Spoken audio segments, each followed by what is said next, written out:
Assalamu alaikum. Honorable Director Sir, Honorable Chairman to the session,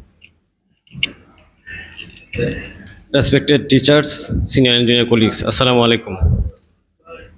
Today's seminar on treatment where drugs are helpless. A very interesting topics, I think. We enjoy this session, I think.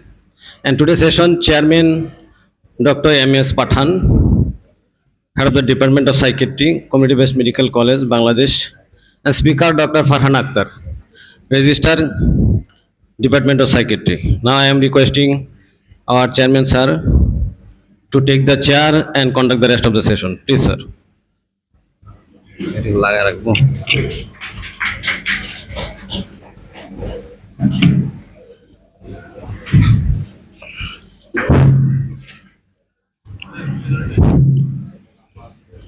Bismillahirrahmanirrahim. Thank you very much. Honorable Director Sir, distinguished professors and junior and senior colleagues and beloved intern doctors. Assalamu alaikum. Today, I am pleased to take chair in this session. I am again thank you for coming here. I am on a kill your valuable time. I am going to let Ms. Farhan Akhtar, Registrar of Psychiatry Department, start presentation. All my respected teachers and colleagues and students, Assalamu alaikum. Now I am starting our today's presentation.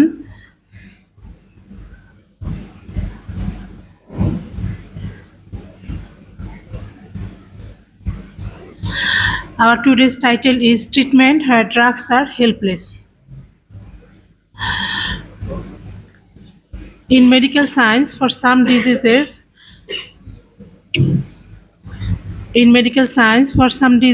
pharmacotherapy are largely ineffective. Drugs are of no use or little use in these cases, as the condition arises from a disruption of a functional signaling process.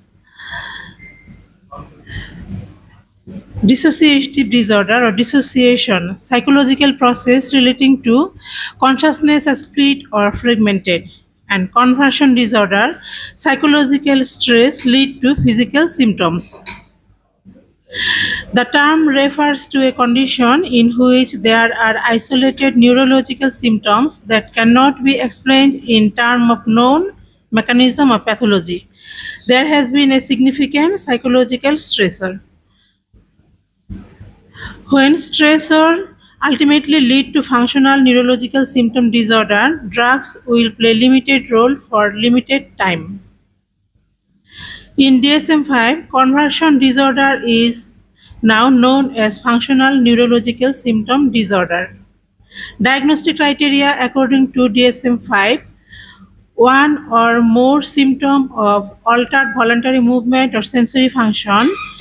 Clinical findings provide evidence of incompatibility between the symptoms and recognized neurological or medical conditions. The symptoms or deficit is not better explained by another medical or mental disorder. The symptoms or deficit cause clinically significant distress or impairment in social, occupational, or other important areas of functioning.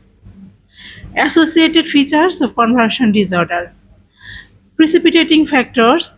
To identify any precipitating factors that has temporal relationship with the production of symptom. Primary gain. Patients achieve primary gain by keeping internal conflicts outside their awareness. Secondary gain. Patient acquire tangible advantages and benefits as a result of being sick.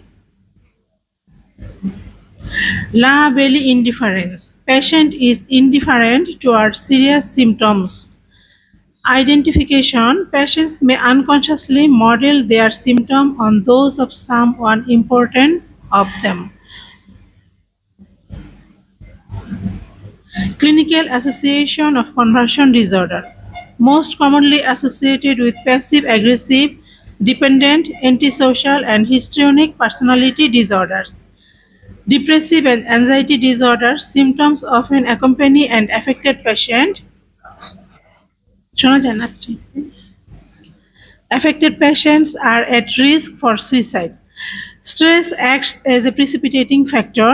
Victims are highly responsible to suggestion, and symptoms are reinforced by over-caring. Epidemiology: the ratio of women to men among adult patients is at least 2:1 and much as 10:1. Among children, an even higher predominance is seen in girls. Comorbidity: commonly associated with depressive disorder, anxiety disorder, somatization disorder, personality disorder, 5 to 21% histrionic personality, 9 to 40% passive aggressive or dependent personality, and antisocial personality disorder.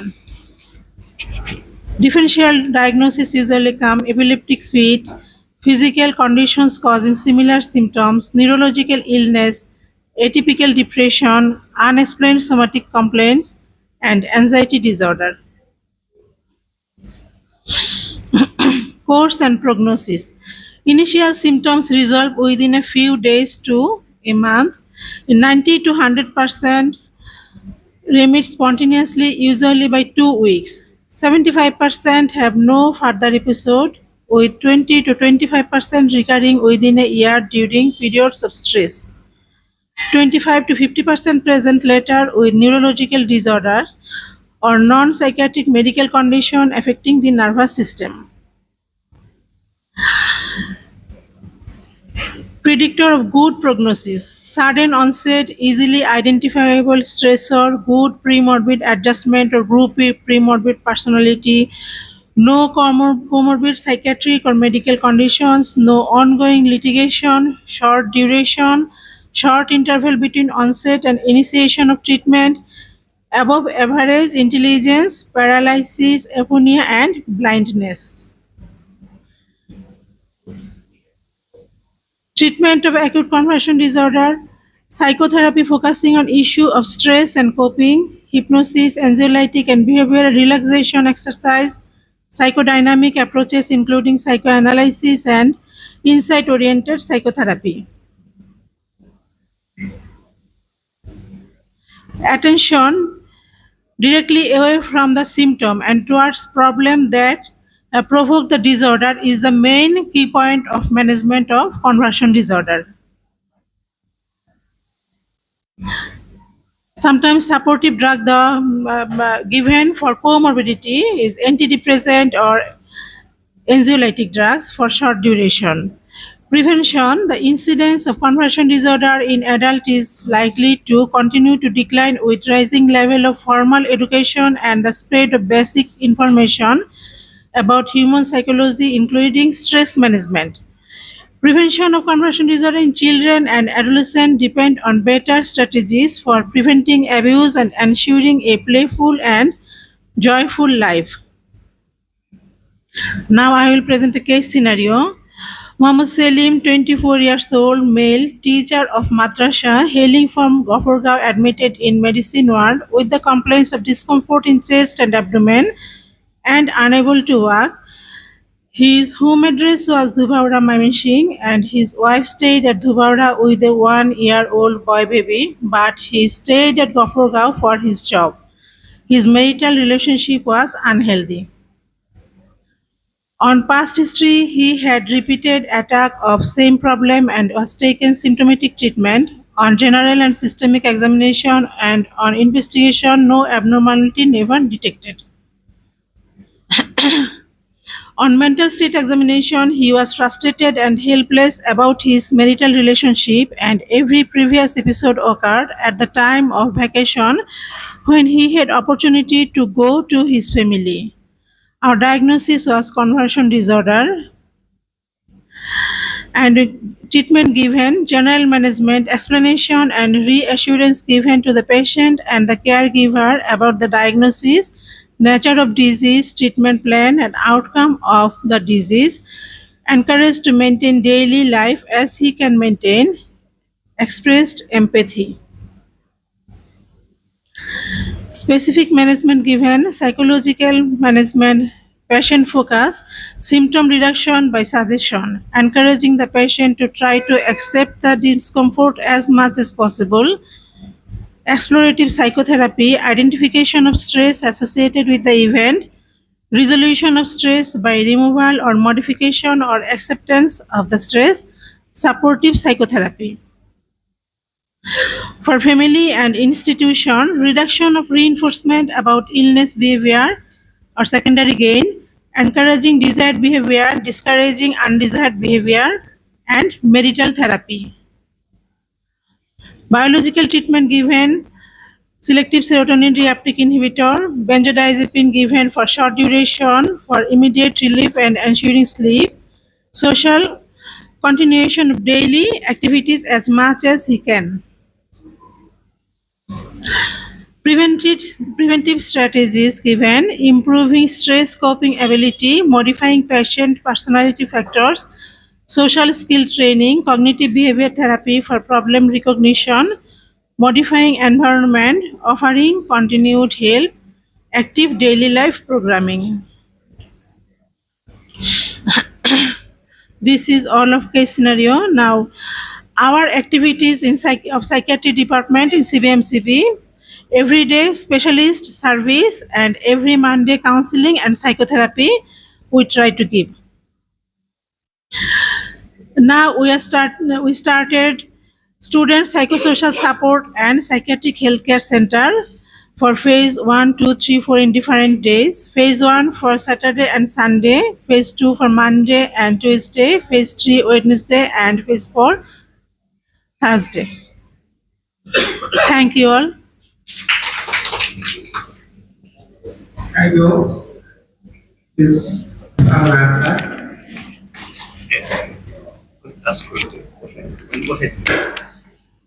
now open the floor for discussion, and also we will hear many stories from senior colleagues.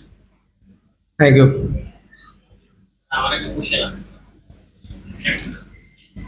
Thank you speaker nice presentation আমার একটা question হলো যে acute conversion reaction আমাদের ওয়ার্ডে যেগুলো করতে হয় এর মধ্যে বেশি করতে হয় সিম্পটম একটা সিম্পটম বেসড রেসপিরেটরি ডিস্ট্রেস এবং সেই ক্ষেত্রে বলে যে বাচ্চা দম ফেলতে পারে না শ্বাসকষ্ট করতে সেই ক্ষেত্রে চেস্ট মুভমেন্টটা বেশি হয় রেসপিরেটরি ডিস্ট্রেস কন্ট্রোল করলে আরেকটা কনভার্সন বা ফিটনেস দুইটা এছাড়া আর কোনো সিম্পটম হয় না এসিআর একটা কোশ্চেন আমরা যে স্ট্রেস কি সবসময় থাকতে হবে স্ট্রেস ছাড়াও কি একুট কনভার্সন রিঅ্যাকশন হয়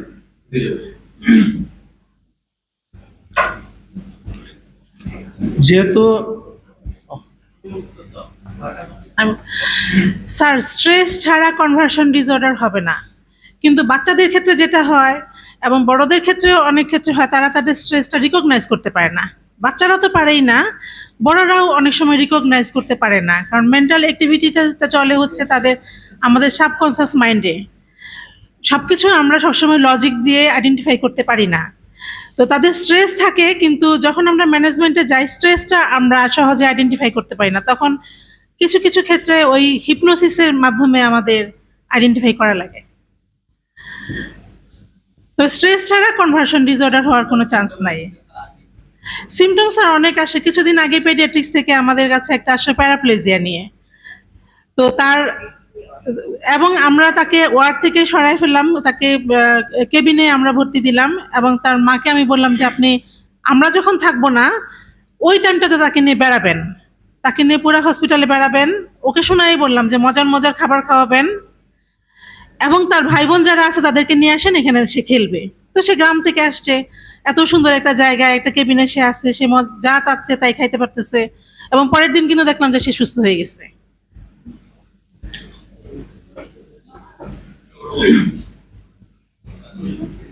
Thank you for nice presentation. Our প্রশ্ন হচ্ছে কনভার্সন ডিসঅর্ডার মেয়েদের কেন বেশি হয়? আপনাদের মেয়েদের বেশি হয় এবং হাজবেন্ড বিদেশে বিদেশে থাকলে বেশি হয় আর কি একটা প্রশ্ন আর পুরো ড্রাগ তো মাঝে মাঝে কাজ করে দেখি হেল্পলেস কেন বললেন ড্রাগটা মূলত মানে কোমরবিডিটির জন্য দেওয়া লাগে ড্রাগটা।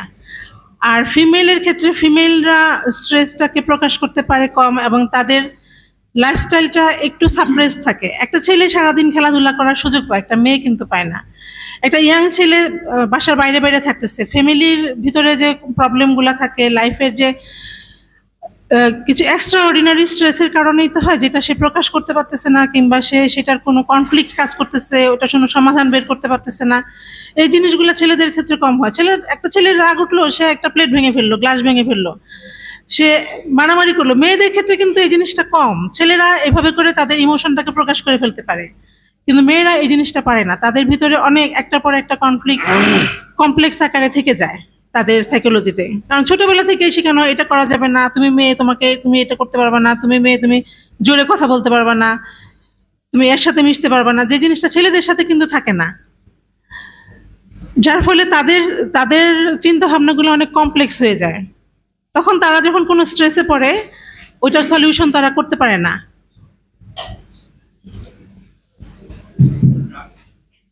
ড্রাগসটা কোমরবিডিটির জন্য আমরা দিই, কাজ করে কোমরবিডিটিতে। তার অ্যানশাস পার্সোনালিটি থাকে বেশিরভাগ ক্ষেত্রে, তখন অ্যাংজাইটির জন্য আমি যখন ড্রাগটা দিব সে রিল্যাক্স হয়ে যায়, তখন ওইটা প্রকাশটা আসতে পারে, তার প্রবলেমগুলো সে বলতে পারে। আমাদের চেয়ারম্যান স্যার ইন্ট্রোডাকশনে যে স্পিকার থাকে তার সম্পর্কে বলতে না যে স্পিকার আজকে আমাদের যে স্পিকার পাঠানা কোন মেডিকেল কলেজের? Mymensingh medical college. এম কত? M33 ব্যাচের। সাবসিকুয়েন্টলি সে এমডি করছে সাইকিয়াট্রিতে। তারপর সে প্রাইভেট প্র্যাকটিস করত, সোশ্যাল বিভিন্ন অর্গানাইজেশনের সঙ্গে জড়িত ছিল। তারপর আমরা তাকে পিক আপ করি। সে খুব ভালো মানে বোঝাতে পারে। She is having that quality and capability, not only the educational background, তার আরও কিছু জিনিস আছে যেগুলো আমাদেরকে হেল্প করছে। যখনই আমরা কোনো চেয়ার করব তখন আমার একটা প্রাইম দায়িত্ব হচ্ছে যে আমার স্পিকারকে ইন্ট্রোডিউস করে দেওয়া। এনিওয়ে, ও ভুলে গেছে। এখন এই কনভার্সন ডিসঅর্ডার নিয়ে কথা হচ্ছে। এইটা খুব কমন, খুব যথার্থভাবে বলা হয়েছে যে এইটা আন্ডারলাইং কিছু স্ট্রেসফুল কন্ডিশনের জন্য এরকম বহিঃপ্রকাশটা ঘটে। কিন্তু বাচ্চাদের ক্ষেত্রে অ্যাটেনশন সিকিংয়ের জন্যও তারা অনেক সময় এটা করে। অ্যাটেনশন সিক করবে সেই জন্য সে এটা করে। স্কুলে যাবে না, পেট ব্যথা, মারাত্মক পেট ব্যথা, অ্যাপেন্ডিসাইটিসই হয়ে গেছে। মা তাকে ধরে নিয়ে আসলো যে ডাক্তার সাহেব মনে হয় অ্যাপেন্ডিসাইটিস হয়েছে। এত পেট ব্যথা তার হয়ে গেল। স্কুল আওয়ারটা শেষ হয়ে গেল, তার পেট ব্যথা ভালো হয়ে গেছে। আমার মজার কথা একটা মনে হলো, আমাদের গণিত স্যার ছিলেন, উনি খুব সুন্দরভাবে এগুলো ম্যানেজ করতে পারতেন। আমাদের একটা বড় পেশেন্ট, একটা মেয়ে আসছে, তো সাইকিয়াট্রিতে তখন পাঠান ছিল কিনা আমার মনে নাই। তো এটা দেখলো, দেখে বললো যে গণিত স্যার খুবই কিন্তু উইটি পার্সন, সে হাসাইতে পারতো, মজা করতে পারতো। তো স্যার তো কথাবার্তা বলে প্যারেন্টসের সঙ্গে বুঝে গেছে কি হয়েছে। বললো যে এই ধরনের রোগীদের তো সাধারণত ডান পাটা নড়ে, এটা নড়তেছে না কেন, তাহলে কি এর অন্য কিছু হয়েছে? পরে সে ডান পাটা নাড়াইছে। তো এখন গণি স্যার বললো যে খুব বেশি কিছু করার নাই, ইচ্ছা করলে তোমরা একটা DW, that is distil water injection দিয়ে দিতে পারো, ভালো কাজ করবে। এই যে জিনিসগুলো আসলে মেন্টাল ডিসঅর্ডার বা মেন্টাল হেলথ নিয়ে আমরা কম কথা বলি, কম ভাবি, এবং কম এটার উপরে চর্চা করি। আমাদের কিন্তু ফিজিক্যাল অ্যান্ড মেন্টাল, আমরা ফিজিক্যালি যতটা চিন্তা করি মেন্টালি ততটা চিন্তা করি না। আমরা যারা প্র্যাকটিস করি, প্র্যাকটিস করার মধ্যেই একজন আসলো, এসে খুব বাজে বিহেভ করলো, সাবসিকুয়েন্টলি আপনি যে রোগীগুলো দেখবেন আপনি ভালোভাবে দেখতে পারবেন না। কারণ কি? আপনি মেন্টালি ডিস্টার্বড হয়ে গেছেন। সেই রকম আমরা যারা পিডিয়াট্রিক্সে কাজ করি, আমরাও অনেক সময় অনেক কিছু ওভারলুক করি, কিন্তু আসলে কিছুই হয় নাই। তাকে যদি কাউন্সিলিং করা যায়, বোঝানো যায় এবং মাকে যদি কনভিন্স করা যায়, অনেক সময় মারা বাচ্চাদেরকে বেশি পরিমাণ কি বলবো এটাকে প্রশ্রয় আশ্রয় এবং বেশি আদর যত্ন দিয়ে এমনভাবে তাদেরকে তৈরি করে যে সামান্য একটু ডেভিয়েশন হলে তার আর কিচ্ছু ভাল লাগে না, নানান ধরনের সমস্যা তৈরি হয়। এখন যদি আমরা এটার আরো কতগুলো নাম আছে, কিন্তু স্পেসিফিক এখন যেটা বলা হয় সেটা হচ্ছে Functional neurological- ND, functional neurological symptom disorder. হ্যাঁ না, functional neurological symptom disorder, FND, functional neurological symptom disorder হিসেবেই এখন বেশি এটাকে রিকগনাইজ করা হয়।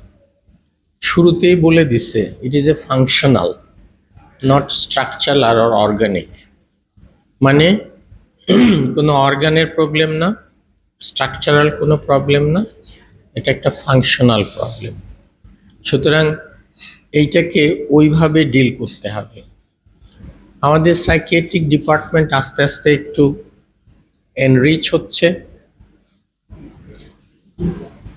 ও তো বলে যে সবাই মধ্যেই কিছু না কিছু পাগলামি আছে, তো আমার মনে হয় যারা সাইকিয়াট্রিক ট্রিটমেন্ট করে তাদের মধ্যে আরো একটু বেশি আছে, এবং আমাদের সবারই অ্যাকর্ডিং টু স্ট্যাটিস্টিক্স বলে 12%, কিন্তু সবারই কম বেশি আছে। মানুষ মাত্রেরই কিছু না কিছু প্রবলেম থাকে, কিছু সে এক্সপ্রেস করতে পারে, কিছু সে পারে না। আর যখন সে এক্সপ্রেস করতে পারে না তখন তার মধ্যে এক ধরনের ফ্রাস্ট্রেশন তৈরি হয়, ডিপ্রেশন তৈরি হয়, তার থেকে নানান ধরনের সোম্যাটিক প্রবলেমগুলো সে বহিঃপ্রকাশ করে।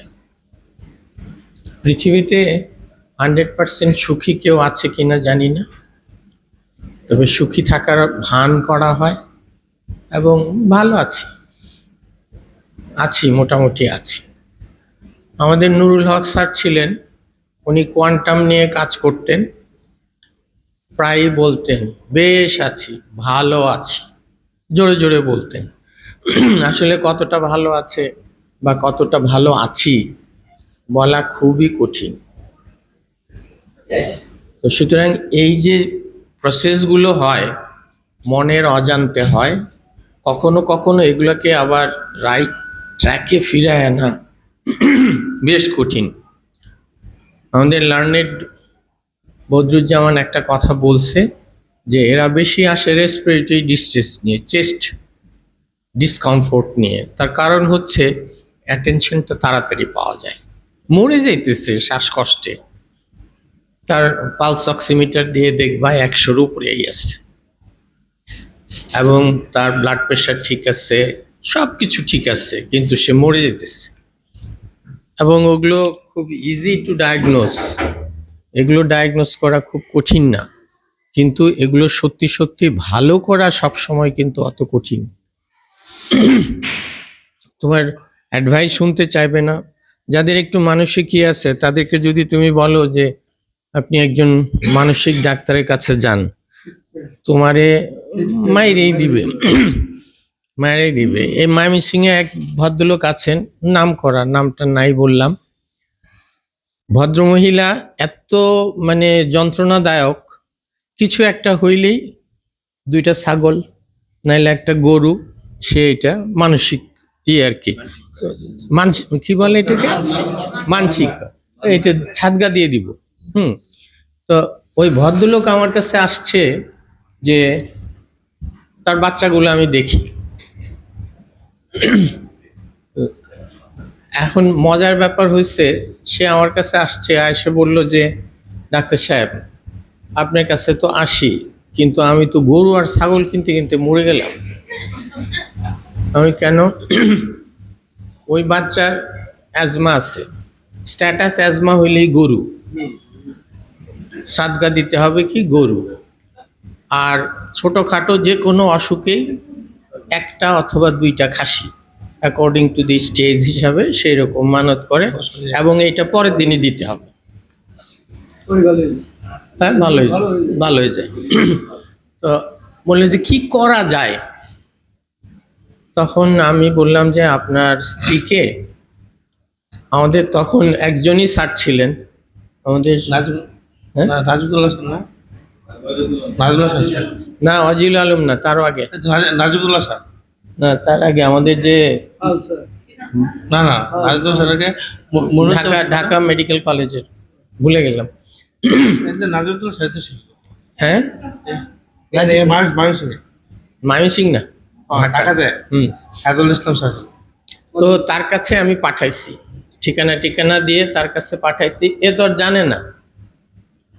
তো ওনার কাছে গেছে, যাওয়ার পরে যখন দেখছে যে সে একজন সাইকিয়াট্রিস্ট, সে রোগী তো দেখাই নাই, পরে ট্রেনে ফেরত এসে আমার চেম্বারে আসছে, আপনি আমার সঙ্গে মশকরা করেন, আমার বউ কি পাগল যে আপনি পাগলের ডাক্তারের কাছে পাঠাইছেন, আমগো পরিবার কি পাগল? এই যে ভদ্রলোক আমার থেকে বিমুখ হলো না, আর আসে নাই, আর কখনোই সে আসে নাই। ইদানিং সে আসতেছে, ওদের বাচ্চা কাচ্চা হয়েছে সেগুলোরে নিয়ে, তবুও ওইটা ভুলে নাই সে। এনিওয়ে, আসলে এগুলো, হ্যাঁ,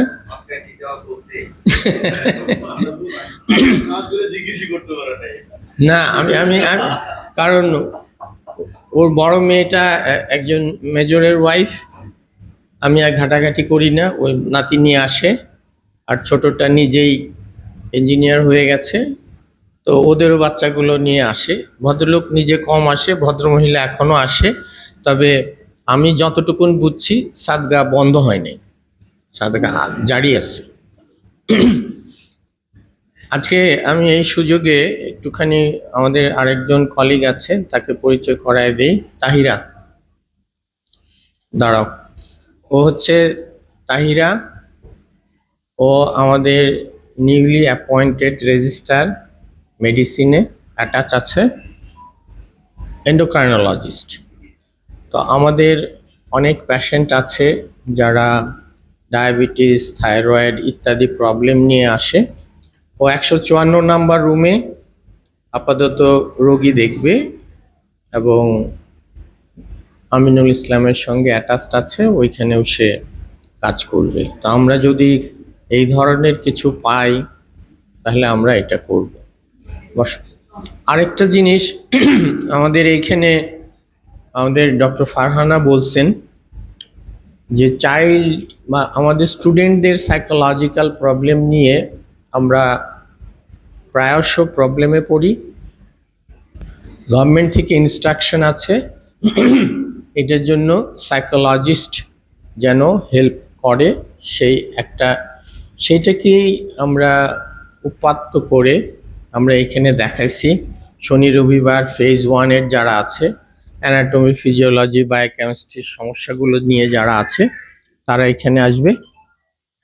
আর রবি সোম ফেজ 2, মঙ্গল বুধ ওই দিক পেছনের দিকে একটু কম হয়, প্রথম দিকে এগুলো একটু বেশি হয়।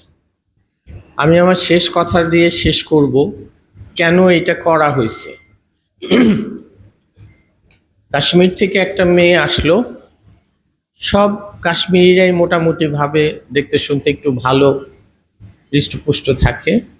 এইটা অত্যন্ত গরিব ঘরের এবং দেখতেও ওরকম না, যার ফলে আসার পরেই তার মনের মধ্যে একটা ডিপ্রেশন কাজ করা শুরু করে এবং অ্যানাটমিতে সে খুব খারাপ করতেছে, কিছুতেই পাস হচ্ছে না। ফিজিওলজি এবং বায়োকেমিস্ট্রিতেও তার সেই একই অবস্থা।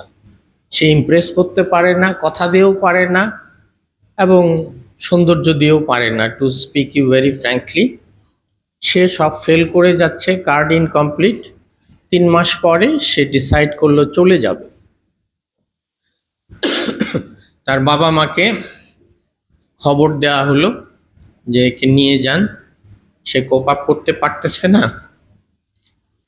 আমার কাছে আসলো, আমি বললাম তোমার সমস্যাটা কি? স্যার আমি তো কোনো পরীক্ষায় পাশ করতে পারতেছি না বলে সে কান্নাকাটি করা শুরু করলো। আমি বললাম আচ্ছা ঠিক আছে, তোমাকে আমি একটু সাহায্য করতে পারি কি না দেখি। আমি তাকে নিয়ে প্রথমে অ্যানাটমি, পরে ফিজিওলজি, পরে বায়োকেমিস্ট্রি 3 জন হেডের কাছে গেলাম, ব্যাচ টিচারদেরকে ডাকালাম। আমি এর আগে অ্যাসেস করে নিলাম যে ওর পড়ার ইচ্ছা আছে কিনা এবং সে বোঝে কিনা। আমি দেখলাম সে বোঝে এবং পারবে সে। তখন আমি ওদেরকে রিকোয়েস্ট করলাম, এত কষ্ট করে জমি বিক্রি করে আসছে, একটা ছোট বাড়ি ছিল সেটা বিক্রি করে আসছে, তো ডাক্তার হওয়ার জন্য বাবা মা এত কষ্ট করে এখানে দিছে, গরিব মানুষ, তো তোমরা একে একটু সাহায্য করো,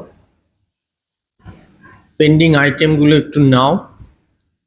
আই মাইসেলফ টুক ইনিশিয়েটিভ, 2-1টা জায়গায় আমি থেকে এটাকে এনহ্যান্স করলাম, দেখলাম সে পারে।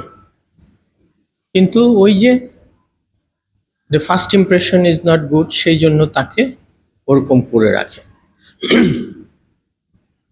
মেয়েটা পাশ করলো, তার বাবা মা আসলো এবং খুব কান্নাকাটি করলো, চলে যাবে। তা আমি বললাম যাওয়ার দরকার নাই, আমরা আরো 3 মাস দেখি, এরপরে যদি না পারে তখন চলে যাবে। তারপর পাশ করার পরে আমি ডিপার্টমেন্টাল হেডকে চিঠি দিছিলাম, একটা ছোট্ট চিরকুট, যে মেয়েটাকে যেন হেল্প করা হয়। দি ভেরি সিনারিও এখন আমাকে খুব আবেগ আপ্লুত করে। সে ওই চিরকুটটা নিয়ে আমার কাছে যাওয়ার আগের দিন আসলো, সে দেশ লিভ করতেছে, পাশ করে গেছে, খুব খুশি। ওই চিরকুটটা আমাকে দিল, দিয়ে বলল স্যার এটা একটু পড়বেন। আমি পড়ার পরে মনে হইলো যে হ্যাঁ, এই মেয়ে তো 5 বছর আগে আমার কাছে এই ব্যাপারে 6 বছর আগে আসছিল, এবং সে অঝরে কাঁদলো। কাঁদার পরে সে আমাকে বলল যে আজকে আমি ডাক্তার হতে পারছি because of this, you took the initiative, that's why I am here, I am so much grateful to you. সে বলল যে আমার মাথায় একটা হাত রেখে একটা ছবি তুলে দেন। আমি আজাদকে ডাকলাম, ওর মাথায় একটা হাত রাখলাম, সে একটা ছবি তুলল, বলল যে this will remain with me যতদিন আমি বেঁচে আছি। কিছুই না, এই জন্য আমরা শনি রবিবারে এইটাকে ব্যবস্থা করছি, যাতে ফ্রাস্ট্রেটেড ডিপ্রেশন থেকে কেউ দলছুট না হয়। তা আপনাদের কাছে সবার কাছে অনুরোধ রইল, পাঠান তো আছেই, এই মেয়েটা অনেক সোশ্যাল ওয়ার্ক করে, সে জানে যে কি করে সিডিসিতে সে কাজ করছে অনেক দিন, এবং ময়মনসিংহে যে সমস্ত টিচিং অর্গানাইজেশন আছে, একটু ডেভিয়েটেড চিলড্রেন, দেন এএসডি, এডিএইচডি, এদেরকে নিয়েও সে কাজ করছে। কাজেই ওর ক্যাপাবিলিটিটা আমার দৃষ্টিকোণ থেকে ভালো, মেয়েদের সঙ্গে সে মিশতে পারে, মাদের সঙ্গে মিশতে পারে, এটা ওর একটা গুড কোয়ালিটি। কিছুই না, ছোট্ট ছোট্ট ইনিশিয়েশন মানুষকে অনেক পরিবর্তন করে দেয়, অনেক পরিবর্তন করে দেয়, তাকে সাহস যোগায়, তার জীবনযাত্রাকে চেঞ্জ করে দেয়। সুতরাং হাজব্যান্ড বিদেশে থাকলেই যে এগুলি করে তা না, এছাড়াও নানান ছোটোখাটো সমস্যা আমাদেরকে জর্জরিত করে। একটা চাঁদাবাজ আসলেই তো এর পরের রোগী দেখতে পাই না আমি। না, ইটস ভেরি ট্রু। একজন এসে ইদানিং তো মানে আরো ভয়াবহ ব্যাপারগুলো হচ্ছে, জায়গা এগুলি বাদ দিলাম, কিন্তু আসলে মন ভালো না থাকলে কোনো কিছুই ভালো থাকে না। কেউ কেউ বলবে যে না, মনের সঙ্গে টাকার একটা রিলেশন আছে, টাকা বেশি থাকলে পরে ভালো থাকলে পরে মন এমনি ভালো হয়ে যায়। It's not true, not always. এটা হয়তো কখনো কখনো আপনাকে একটু ইনসেনটিভ দিবে এবং আপনি আশ্বস্ত হবেন আমার ব্যাংকে এত টাকা আছে, আমি তো ভালো আছি। But that is not the true until and unless you are mentally good. Mental health যদি ভালো না থাকে, মানসিক স্বাস্থ্যটা যদি ভালো না থাকে, অফ নো ইউজ। সেই জন্যই কিন্তু ডেফিনেশনে আসছে mental and physical wellbeing, not merely the absence of disease. এর সঙ্গে স্পিরিচুয়ালটা পরে যোগ হয়েছে। সুতরাং মেন্টাল অ্যান্ড ফিজিক্যাল, আমরা যতটা ফিজিক্যাল নিয়ে চিন্তা করি, মেন্টাল নিয়ে অতটা চিন্তা করি না। আজকে থেকে আমরা একটু করি। আমরা সাইকিয়াট্রিক ডিপার্টমেন্টকে ধন্যবাদ জানাবো, তারা এই ধরনের একটা জিনিস নিয়ে আমাদের সামনে উপস্থাপন করার জন্য। This is very interesting at the same time, and sometimes it is quite problematic to get out of it. বাবা মা অস্বস্তি বোধ করে। সবাইকে অনেক অনেক ধন্যবাদ। Thank you.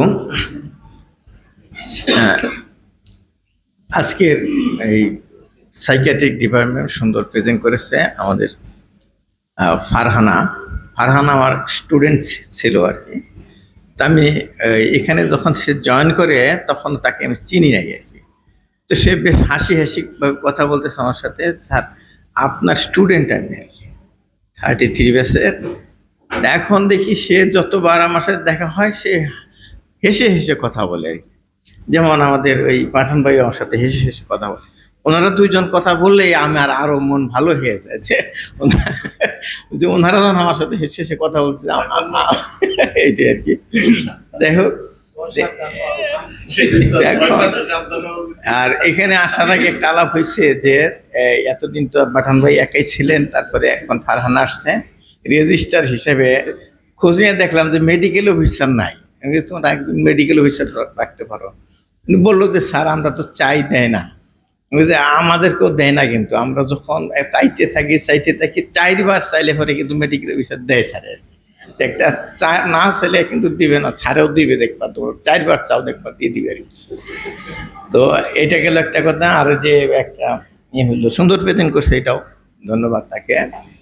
আর হইলো যে একটা কেস প্রেজেন্টেশন করছে সিনারিও দিয়ে, আমরা ওইটা নিয়ে আলোচনা করলাম না, কিন্তু স্যারের কেসটা খুব সুন্দর, যেটা স্যারে প্রেজেন্ট করলেন। তা তবু আমি ওইটাকে আবার মনে করাই দিই। ওর বাড়ি ছিল একজন মাদ্রাসার টিচার, দুবাউরা, আমার মনে আছে প্রেজেন্ট করার সময় বলছে। আর থাকে সে গফরগাঁও। এই গফরগাঁও গিয়ে সে যে এইরকম কনভার্সন ডিসঅর্ডারে ভুগলো, গফরগাঁওর সাথে কোনো রিলেশন আছে কিনা এটা জানতে চাই। Thank you.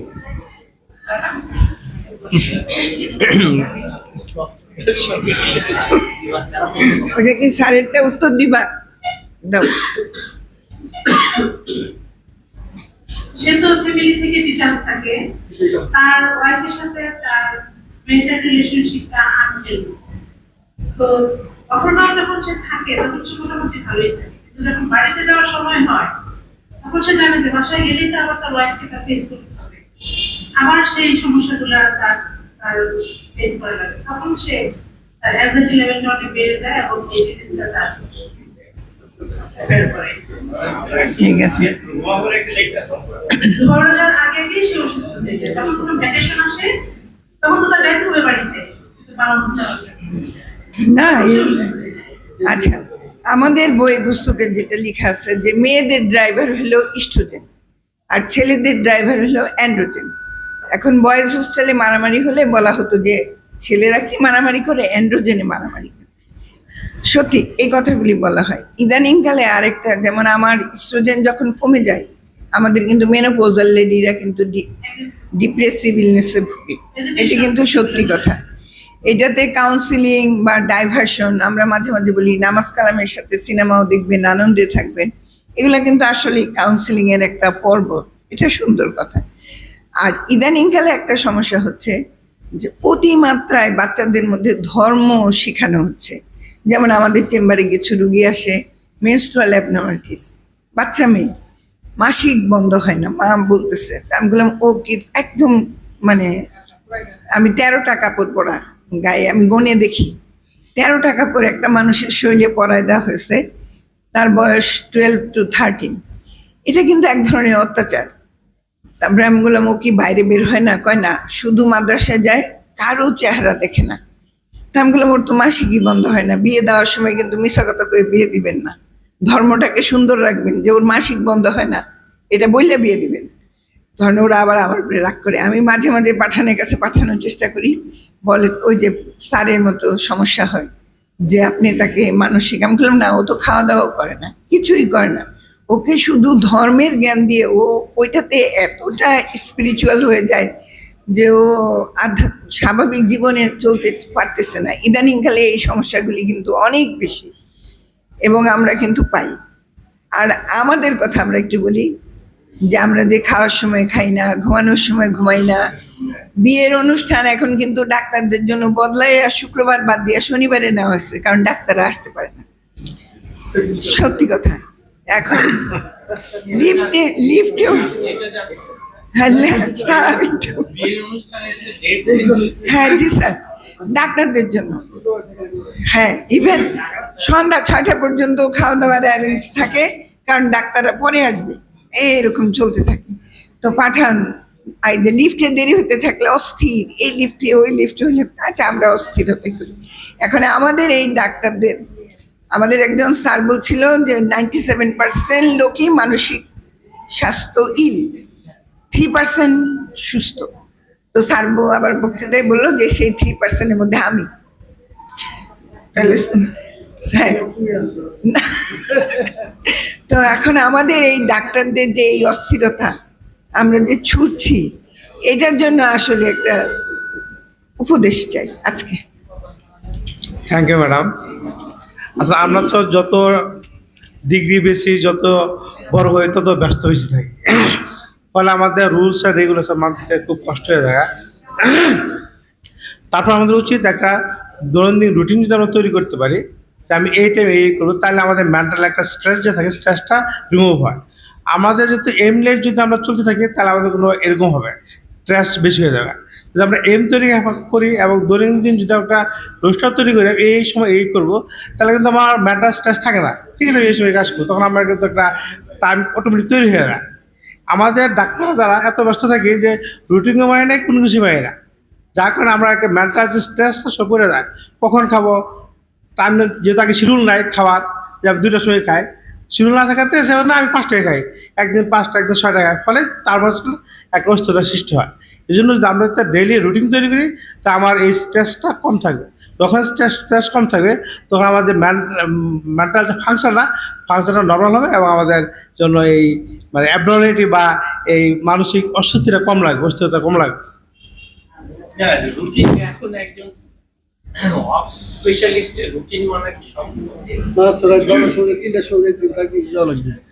এমন একটা সময় হলো যে না আমি রুটিন মানবো, এটা আমি করবোই না, তাহলে তো সে মানসিক ভাবে অস্থির। আর রুটিনের তো একটা থাকে, বিকল্প অল্টারনেটিভ ওয়ে থাকে, আমি এখন না তখন করবো। আমি তো আমার লাইফের তো জানি আমি এই সময় এই করি, তো তার নিজের মনের মতো একটা রুটিন করবে যে আমি অবশ্যই এটা করবো, এটা যদি ফেল করি তাহলে এটা করবো, এ বি ক্যাটাগরিতে চলে যাবো আমরা, তখন তার জন্য সুবিধা। অর্থাৎ তার একটা প্ল্যান থাকতে হবে। একটা প্ল্যান না থাকলে কখনো সে একটা মানসিক শান্তি পাবে না। মানসিক শান্তির জন্য অলওয়েজ একটা প্ল্যান থাকতে হবে যে আমি এই প্ল্যানে চলবো, এবং এম থাকতে হবে, এবং আমি এত টাকা ইনকাম করবো, সব এম থাকতে হবে। আমার তো আলটিমেটলি গোল তো ডেথ, তখন ডেথ রাখবো আমি কী করতে পারি, অর্থাৎ যে কোনো মানা দিতে পারি, এটা একটা প্ল্যান থাকতো, এইভাবে চলবো, তাহলেই তার মানসিক অস্থিরতা থাকবে না। আমাদের ম্যাক্সিমাম আমাদের যে বলা হয় যে মানসিক অস্থিরতা, অ্যাংজাইটি বা ডিপ্রেশন যাই থাকুক, আমাদের প্ল্যানিংয়ের কারণে হয়, আর কোনো প্ল্যান থাকে না। বা কেন আমি কম পাইলাম, বাপ মা দিয়ে বকা। বাপ মেয়েটা চিন্তা করে না, ঠিক আছে এখন কম পাইছে আবার পড়ুক, তার প্রবলেমটা সলভ করে দেয়, তা আবার সে ভালোই পড়বে।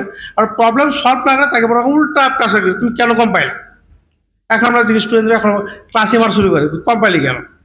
এই জন্য আমাদের যে এই অ্যাওয়ারনেসটা নাই, এই যে অ্যাওয়ারনেসের জন্যই এখন দেখা যাচ্ছে অনেকগুলো তৈরি হচ্ছে। যেমন স্যার বললো একটু আগে, আমাদের যে সাইকেট্রি ডিপার্টমেন্টে শুরু হয়েছে স্টুডেন্টদের জন্য অ্যাওয়ারনেস, এবং আরও প্রোগ্রাম অনেকগুলো আছে যে আমাদের স্টুডেন্টদের অ্যাওয়ারনেস প্রোগ্রাম শুরু হয় এখন, যে ফার্স্টে যখন ভর্তি অ্যাডমিশন হয় তখন তৈরি হয়, এবং বিভিন্নভাবে এখন যখন ফোর্থ ইয়ার ক্লাস আছে একটা আমাদের কমিউনিকেশন স্কিল কীভাবে করে হয়, তাই না, আর এটিকেট নিয়ে অনেক ইয়ে আছে। এইগুলো যদি আমরা অ্যাওয়ারনেস যদি হয়, প্রত্যেকটা ডাক্তারের জন্য আমরা একজন এলাকার একটা প্রতিনিধি রিপ্রেজেন্টেশন এটা যদি করতে পারি, তাহলে দেখলে আমাদের জন্য এটা সম্ভব।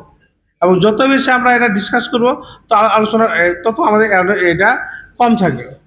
এবং আমাদের যে আজকে যে আমাদের যে আসলে যদিও কনভার্সন ডিজরা, এটা অনেক প্রাচীন ইতিহাস হয়ে গেছে, যদিও আমরা সবাই জানি যে এটা হিস্ট্রিয়ার থেকে শুরু হয়েছে। হিস্ট্রি থেকে শুরু আজকে আমরা বলতেছি ফাংশনাল নিউরোলজিক্যাল সিমটম বলতেছি এটা। তো হিস্ট্রিও তো আমরা জানি প্রায় আজকে থেকে 4000 বছর আগের থেকে এটা শুরু হয়েছে। আচ্ছা আচ্ছা, ফারহানা ধন্যবাদ। তো আমার ডাইরেক্ট স্টুডেন্ট, আমি খুব খুশি যে ফারহানা জয়েন করছে সাইকোলজি ডিপার্টমেন্টে, এবং যে নতুন ডাক্তার জয়েন করছে এন্ডোক্রাইনোলজিতে। দে আর ভেরি মাচ ব্রিলিয়ান্ট। এবং তারা দুজনেই, আমি একসময় এন্ডোক্রাইন হেড ছিলাম, তখন সে কোর্স করছে আর সে তোমার ডাইরেক্ট স্টুডেন্ট। হ্যাঁ হ্যাঁ, যাই হোক, মানে আমি খুব খুশি, মানে আমাদের এই ইনস্টিটিউট অনেক উপকৃত হবে। আচ্ছা, আমার একটা কথা হলো যে যে আমাদের স্ট্রেস দিন দিন বাড়তেছে, তাই না, সাইকোলজিক্যাল সমস্যা আমাদের বাড়তেছে। দেখ, কনভার্সিভ ডিসঅর্ডার বলা হয়, কিন্তু একটা জিনিস অবশ্যই আমাদের এক্সক্লুড করা লাগবে, যে এটা কিন্তু কোনো অর্গানিক ডিজিজ না। কারণ আমরা এমন দেখা গেছে, আমি আমার জীবনে দেখছি, আমরা বলছি ওয়ার্ডে কনভার্সন ডিসঅর্ডার, পরের দিন দেখা গেছে বিকালবেলা রুগী মারা গেছে। তার মানে কি, সে কনভার্সিভ ডিসঅর্ডার ছিল না।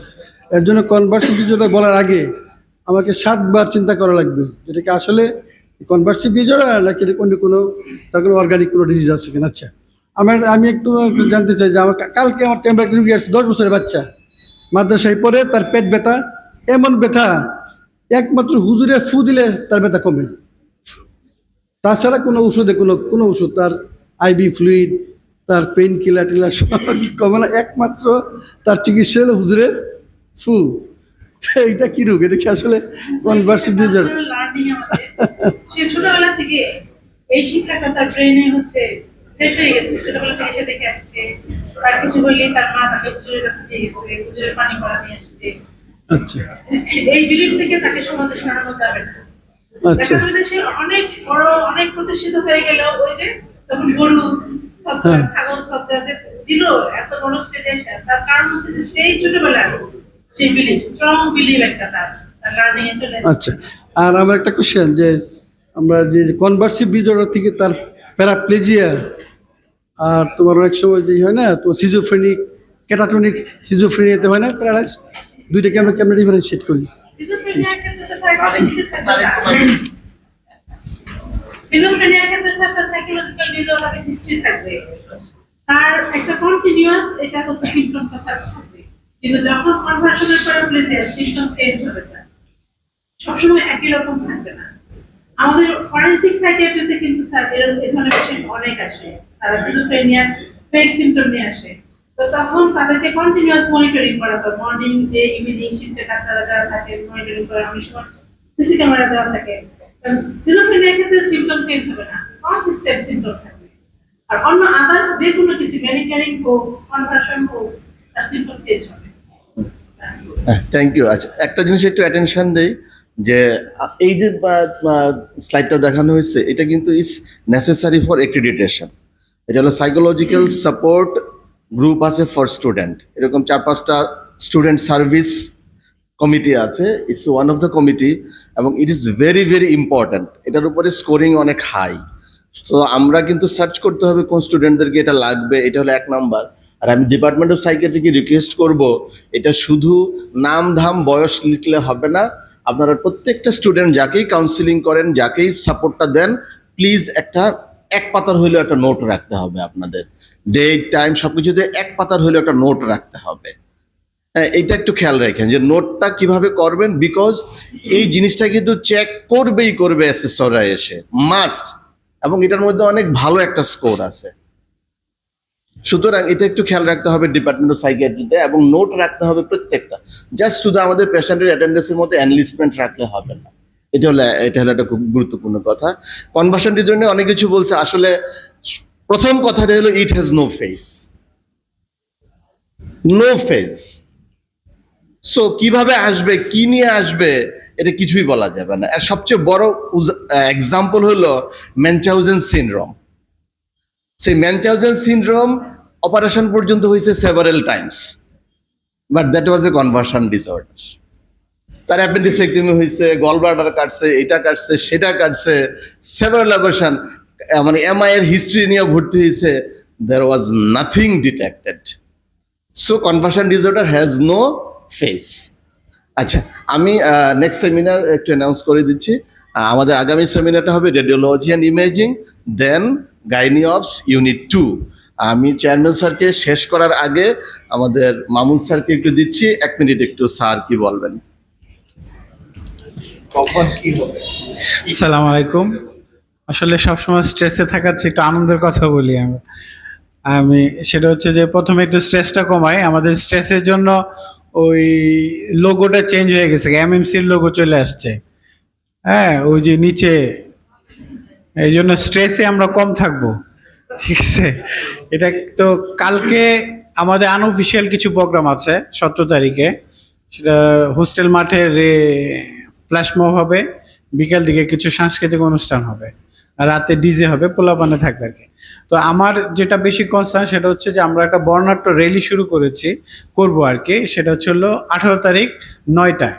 তো আমি সকল শিক্ষককে, এখানেও আমার ডক্টরবৃন্দ, কলিগ সবাইকে বলবো যে আমরা ওই রাইট টাইমে থাকার চেষ্টা করবো। আমাদের র্যালিটা খুব সুন্দর হয় এবং বর্ণাঢ্য হবে, আর সারাদিন ব্যাপী তো প্রোগ্রাম আছে। আর আজকে থেকে আমাদের কিটসগুলো দেওয়া শুরু হয়েছে। এটা হচ্ছে হলো কমিউনিটি মেডিসিন থেকে। তো কারো প্রতিনিধির মাধ্যমে বা যেভাবে হোক এটা জোগাড় করার জন্য আমি বিনীত অনুরোধ জানাচ্ছি। তো ধন্যবাদ, সকলকে নিয়ে আমরা আনন্দ করবো ইনশাআল্লাহ। আসসালামু আলাইকুম। Thank you. And now it is the time for the chairperson to say few words and conclude the session. Thank you, সবাইকে অসংখ্য ধন্যবাদ। প্রতিবঙ্গ আমাদের কাউন্সিলিং হয়, এই জন্য আপনাদের সকলের সহযোগিতা চাই। আর সবচেয়ে বড় কথা হলো আমাদের এই সিবিএমসিতে প্রত্যেক ডিপার্টমেন্টে মানে কোনো রোগী অল্প সিমটম হলে অনায়াসে ওনারা পাঠান আমাদের কাছে। দেখা গেল যে আমাদের অনেক সময় দেখা যায় আউটডোর রোগীর চেয়ে আমাদের এই রেফারটুকু অনেক বেশি থাকে। এই জন্য আমার যারা প্রত্যেক ডিপার্টমেন্টের সকলকে আমি অসংখ্য ধন্যবাদ যে ওনারা একটু নজর দেন সাইকিয়াট্রির প্রতি, এই জন্য ওনাদেরকে ধন্যবাদ। আর সবশেষে যে আজকে থাকার জন্য ধন্যবাদ, এবং আমি আজকে আমাদের এই আমাদের সেশন শেষ করছি। আসসালামু আলাইকুম।